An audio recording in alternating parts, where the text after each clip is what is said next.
Alright, what is up YouTube? Today I am, for some reason, going to be talking about the fighting game live action movie adaptation of King of Fighters. So yeah, this movie came out in 2009 and to be honest, right, like let's be honest here, right? Okay, I was gonna try and come with the professional movie review approach and everything for this video, but I can't, bro. I watched this movie and it's just so awful. It is just so awful. I can't, bro. This is this is definitely the worst fighting game live action movie adaptation ever made in live action, like hands down, without a doubt. First off, the story, everything in this movie just makes no sense.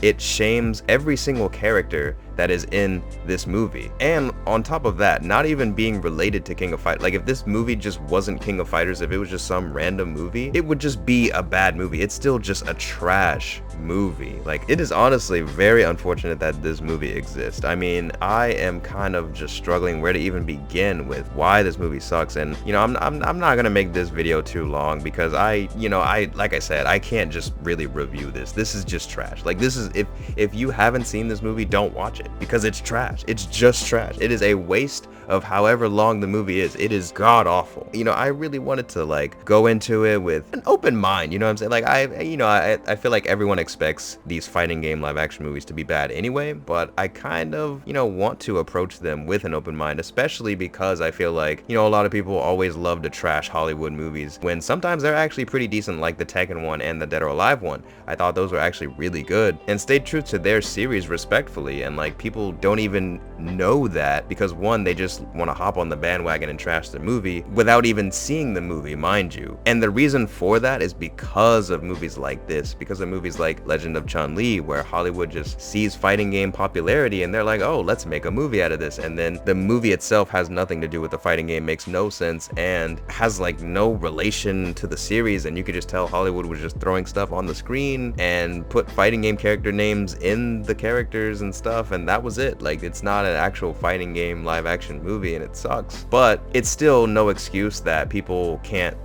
actually see the good in like the actual good fighting game live action movies like Dead or Alive and Tekken. But with that being said, having seen Tekken and Dead or Alive and actually realizing that those are good, I wanted to hop into this one with an open mind as well. But of course, it's not good. It's not good at all.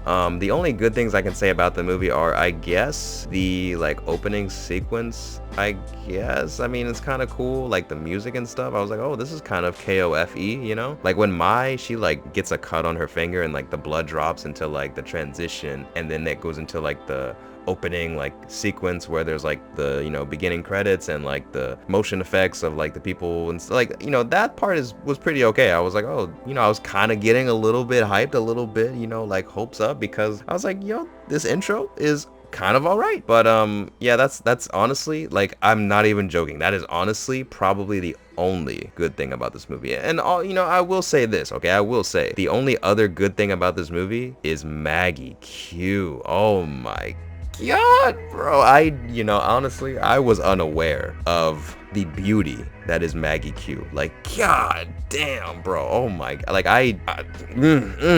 like, Jesus Christ, she is gorgeous. Oh my god. And it makes sense, right? I'm sure they were just like, oh yeah, we gotta get an actress to play Mai Shiranui, and they just found, I guess, I don't know, some hot girl or whatever. But Maggie Q, I had no idea who she was, where she's from, anything. But like, man, seeing this movie and then seeing her, I was like, oh my god, she is just wow. Like, she is honestly really, really gorgeous. She kind of reminds me of someone that I know, and well, I can't lie. Probably the only good thing about this movie, probably the only thing worth watching in this movie, to be honest, because everything else is just ass. Every second on the screen where Maggie Q isn't in the frame, it's just not worth it, bro. It's just not worth it. Oh my god. I won't spend too much time talking about this movie, but I do want to say that it is kind of weird how, first off, they got, this whole Kyo, right? Like, this guy who's playing Kyo is like super white, and like, like, the thing is, right, like, I have to make a separate video about like diversity and like, the different things about it, because I feel like it is still such a huge gray area when it comes to live action movies and whatnot, and you know, different people are taught different things, and you know, it's just like there's a lot of different things involved when it comes to diversity, right? But this is just not it, bro. Like,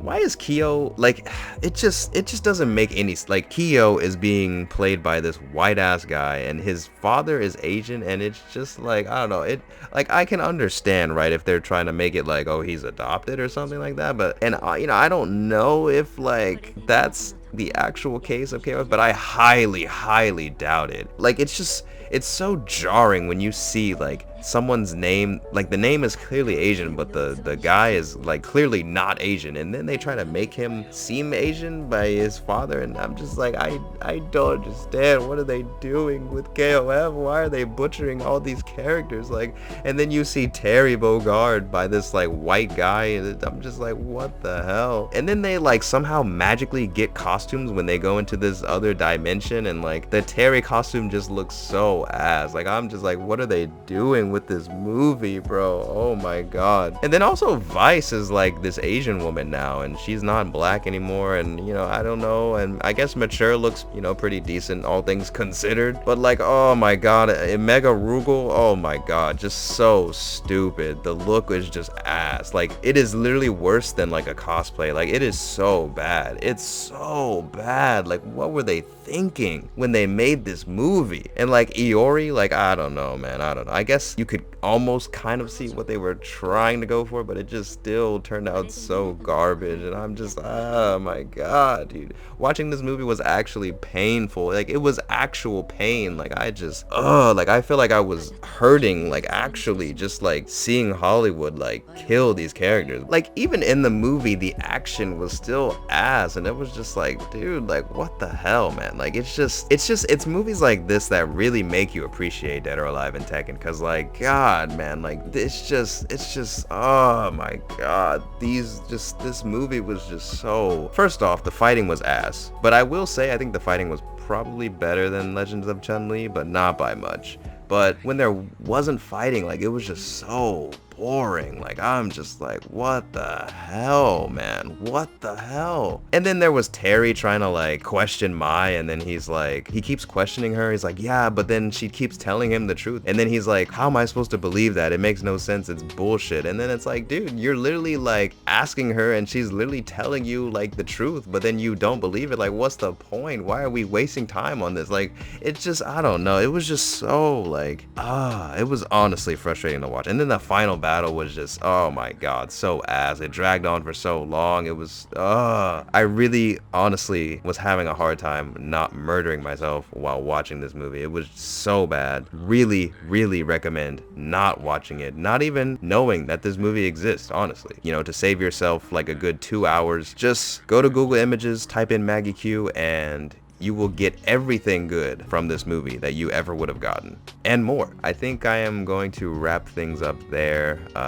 Like I said, I don't want to talk too much about this movie because it's so bad, and it just really sucks because, you know, like I said in other videos, I am genuinely curious when Hollywood does make fighting game movies, because we really don't get a whole lot of adaptations for like fighting games and stuff. And to be honest, a lot of the times, especially in KOF in particular, you know, KOF has some really cool lore and really cool stories within the characters themselves, but we don't get to see that too often because, you know, the actual fighting games focus so much on the fighting and the mechanics and sometimes the graphics that like they don't really actually focus on the story. The story is just like arcade mode, and then you get an ending at the end, and that's it. So it's like all these cool ass like character stories, we don't even see these stories in the actual fighting games. So to get adaptations of fighting games in other media that is primarily focused on story, such as movies and anime and shows and whatnot, is really cool and a great opportunity, and that's why it really gets me excited genuinely. But when it's complete ass, complete garbage, it's just like, it's so disappointing. So yeah, but anyways, let me know what you guys think about this movie if you have seen it.